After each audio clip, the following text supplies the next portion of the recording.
Well, I do want to touch on one thing that you talked about in just some of the news pieces that you shared earlier, and one of those is the investment on chat and chatbot versus mobile apps. And what I'm going to talk about today is a case with a financial services, mostly card services organization.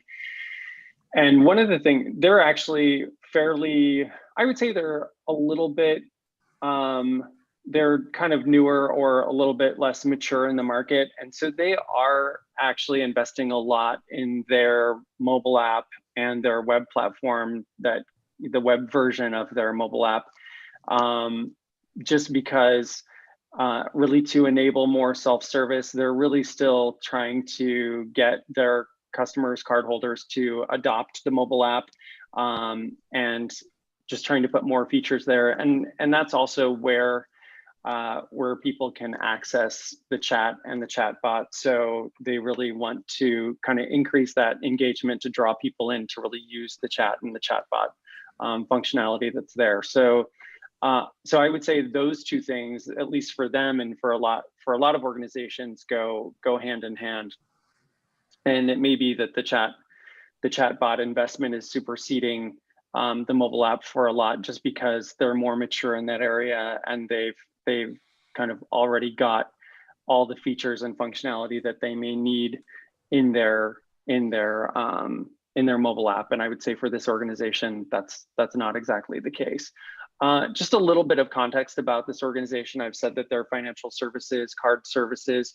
They have about 1.5 million active cardholders, active being defined as people who've had some sort of activity in the last 30 days. They have those across 4 different product types or customer segments that range anywhere from about 10,000 to about 550,000 cardholders each. And just for context of their contact center operations, their customer service operation, which also handles disputes and loyalty program support, which their loyalty programs are quite new and evolving. That call center as a whole receives about 5 million calls a month to the IVR, and that results in about 400,000 calls to live agent calls per month, just to give you some context. So they have 3 locations globally, roughly 350 to 400 agents at any given time supporting that. So we embarked with them and we've been working with them on a lot of a consolidation of some businesses that they acquired over the last couple of years, some platform consolidation and that sort of thing, as well as just other digital transformation initiatives. We've gotten there prior to working on the chat and chatbot implementation. We worked to get their IVR containment up from about 83% to about 92%, and we're still doing a little bit more work on that as well. I would say there are a few things just in terms of lessons learned, and I would also say that we're still kind of midway through this implementation. So just wanted to bring this as a discussion point to this group, and also just get this group talking about what they've experienced and what they're looking to do, and just have a broader discussion. Some of the things that we've struggled with in this implementation within the organization is what I have here on the slide is productivity and cost considerations, is I would say some misconceptions in the organization. IVR containment is not necessarily a good predictor of chatbot containment. So in a business case that was developed, different part of the organization, not really in touch with the people who are actually doing the work, there was an assumption made that, well, we're achieving, at the time we were achieving about 88 to 90% containment in our IVR. So the assumption was that we would do the same thing with the chatbot, that the containment would be roughly the same. We knew going into the development of that this wasn't going to be the case, primarily because in our IVR, 70% of the callers that call, or 65 to 70% of people that call into the IVR, essentially they sign in, they hear their balance, and then they hang up. So that's a big portion of the containment.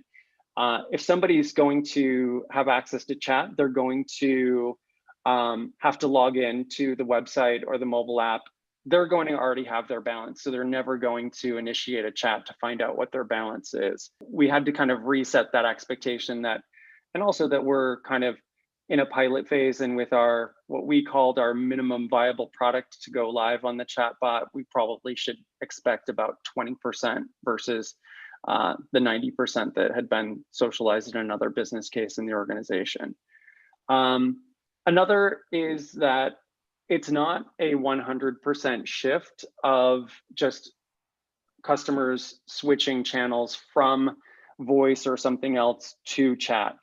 And I think everybody who's on this call, who's been in this business for a while, has seen that when you implement a new channel, that new channel does tend to create and drive its own incremental volume versus just drawing traffic from existing channels.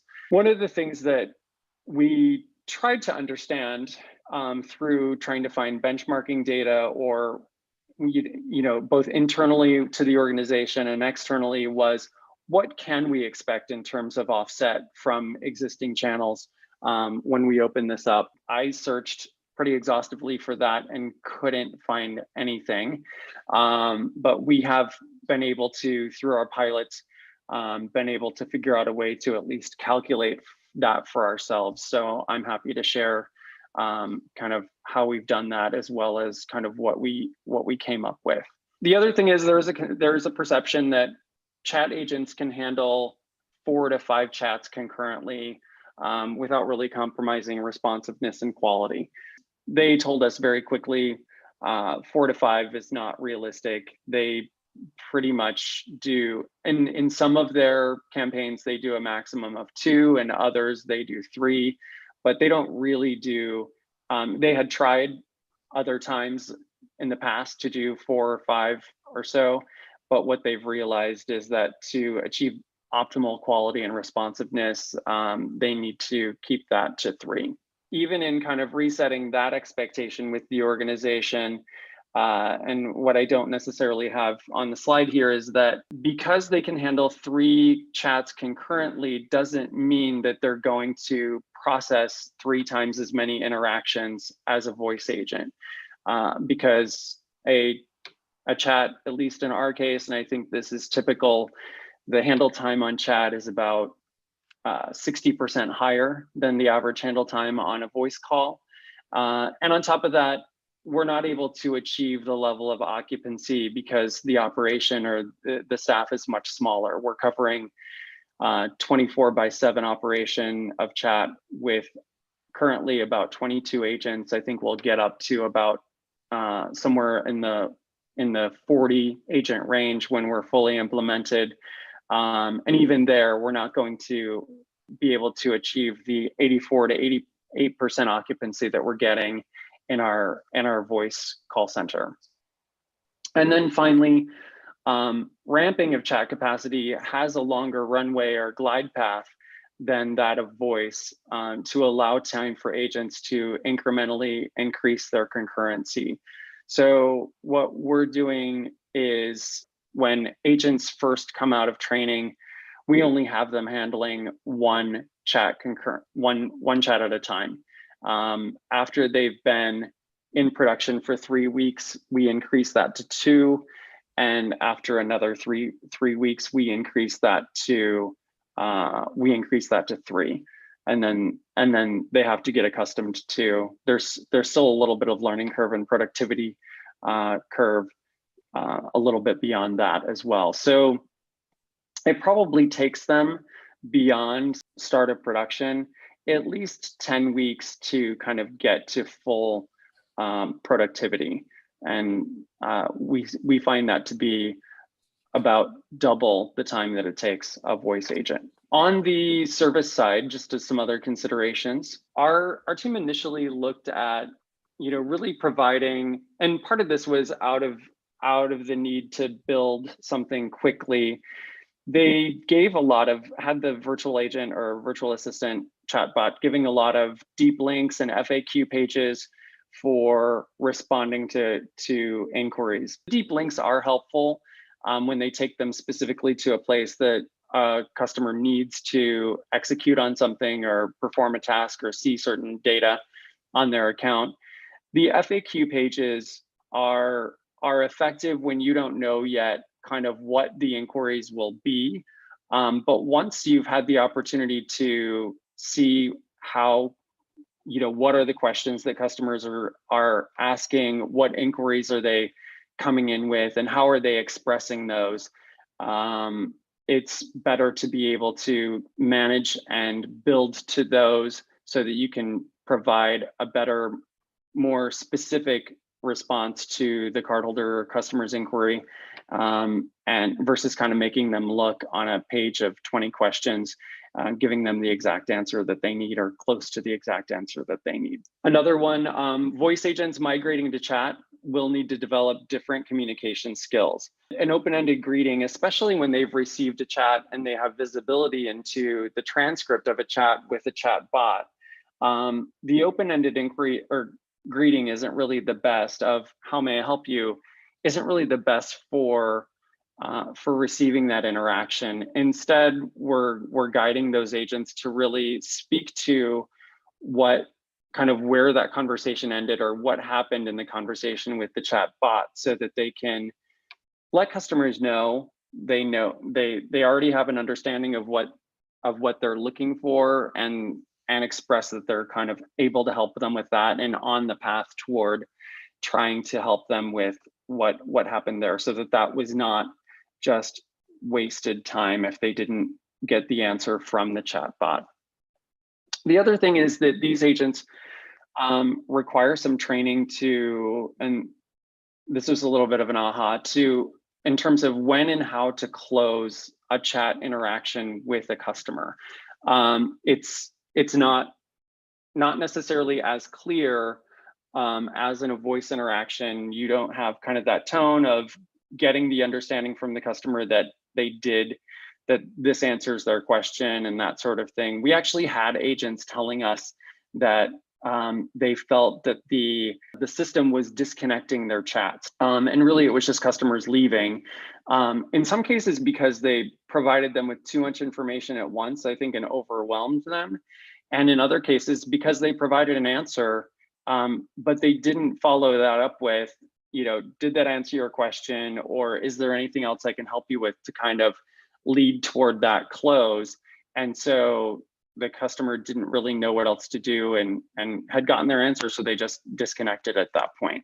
We knew that we needed to build a standard response library for our agents to use, but we didn't really have the resource capacity in the organization to take time to build that out. So one of the things that we did, and we started our chat operation with agents that we brought over from voice.